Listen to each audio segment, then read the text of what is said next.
Okay, cool. So within today's vlog number 7, vlog number 7, we have Rhetorical Act chapter 5 and Reading Pop Culture chapter number 4. How does popular music reflect and express our identities? So within these 3 readings, we have first Hollander, Elevate My Mind, Identities for Women in Hip Hop, Love Songs, blah, blah, blah.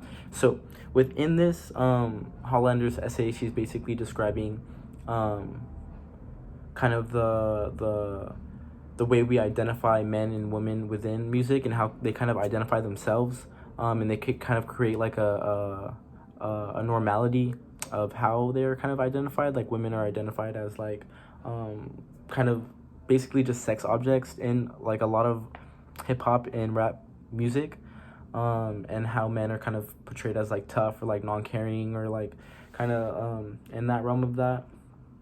So in relation to the Rhetorical Act chapter 5, reasons for argument, there's like a lot of analogies kind of going on within these 3 essays. For example, like country music, the openness to experience, and the psychology of culture war.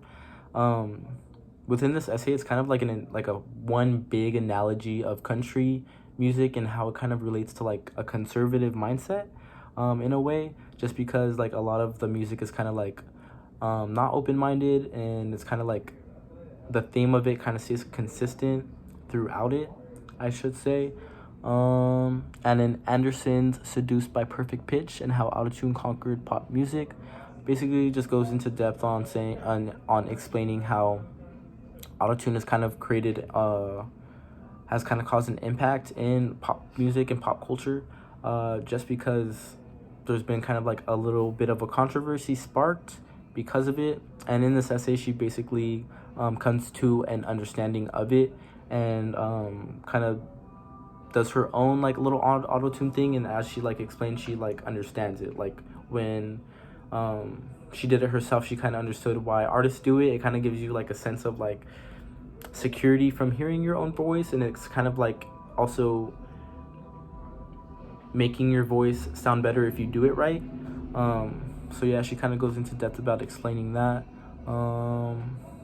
And a lot of these essays go along with Rhetorical Act chapter 5, and kind of basing their arguments, not as much as arguments, but kind of like using claims and reasoning to base their essays off, I should say.